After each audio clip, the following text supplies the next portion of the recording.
सूरदास स्वामी करुणा में बार बार बंदों ती पाई। सूरदास जी कह रहे हैं कि हे करुणामयी भगवान, मैं आपके कमलवत चरणों की या आपके चरणों की बार बार वंदना करता हूँ। प्रस्तुत पद्यांश में चरण कमल बंदो है आप इसकी काव्यगत विशेषता या काव्य सौंदर्य।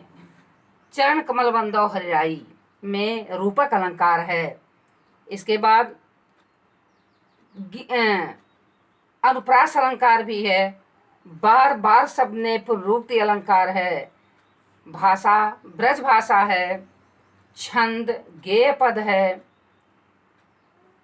और रस जो है वह भक्ति रस, शांत रस भी है।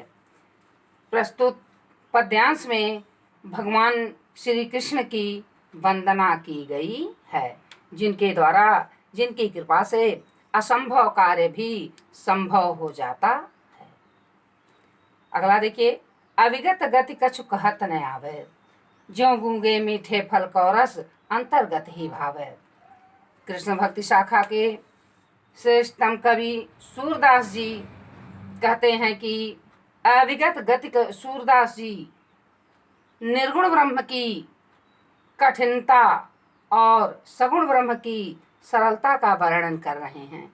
कहते हैं कि अविगत गति कछु कहत न आवे, निर्गुण ब्रह्म जिस ब्रह्म के बारे में कुछ भी ज्ञात नहीं है, उसके बारे में कुछ भी कहते नहीं बनता है। अविगत, अनाथ, अकर्म, इसी तरह से विगत शब्द में अशब्द जुड़ा हुआ है, उपसर्ग जुड़ा हुआ है।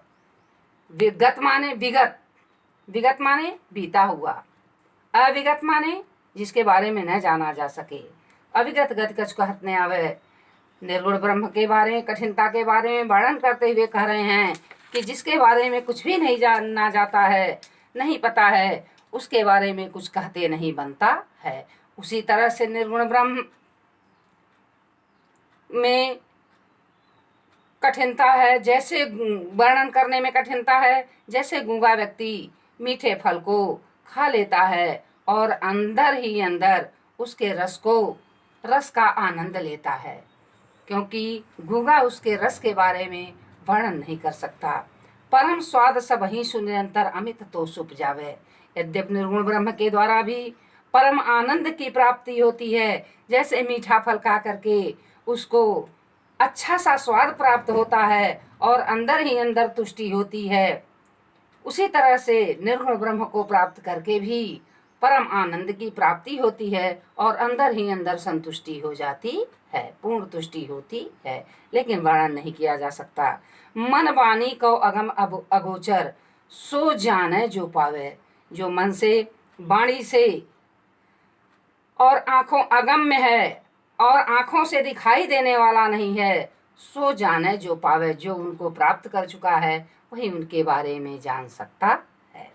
रूप रेख गुण जाति जुगत बिन, जिनका न कोई रूप है न उनकी कोई आकृति के बारे में पता है, गुण जिनका कोई गुण नहीं है, जिनकी कोई जाति नहीं है, जिनको प्राप्त करने की युगति नहीं है, और उपाय नहीं है, ऐसे निराधार ब्रह्म के लिए किधर प्रयास किया जाए या किधर जाया जाए। मेरे श्री कृष्ण का तो सांवला रूप है, उनकी आकृति है, उनके सर पर मुकुट है, मोर का मुकुट है, गले में बैजंती माला है, हाथ में बांसुरी है, शरीर पर पीतांबर है धारण किए हुए हैं, वह सगुण ब्रह्म हैं। उनका रूप दिखाई देता है। जाति में वह यदुवंशी हैं। उनके प्राप्त करने की जुगत तरीका है बिनु, परंतु निर्गुण ब्रह्म इन सब से अलग है। सब विधि अगम विचार है ताते, सूर सगुन पद गावे। सूरदास जी कह रहे हैं हर तरह से निर्गुण ब्रह्म की अगम्यता को जान करके विचार करके मैं सूरदास जी सगुण ब्रह्म कृष्ण के पदों का गान कर रहा हूँ। इसमें अब आइए काव्य सौंदर्य में। नंबर पहला, निर्गुण ब्रह्म की दुर्लभता और सगुण ब्रह्म की सुलभता का वर्णन किया गया है। और इसमें यमक अलंकार, दृष्टांत अलंकार, हेतु उत्प्रेक्षा और अनुप्रास अलंकार है। पद आपका गेय पद है, छंद आपका गेय पद है और भाषा ब्रज भाषा है। रस आपका शांत रस, भक्ति रस की छटा द्रष्टव्य है।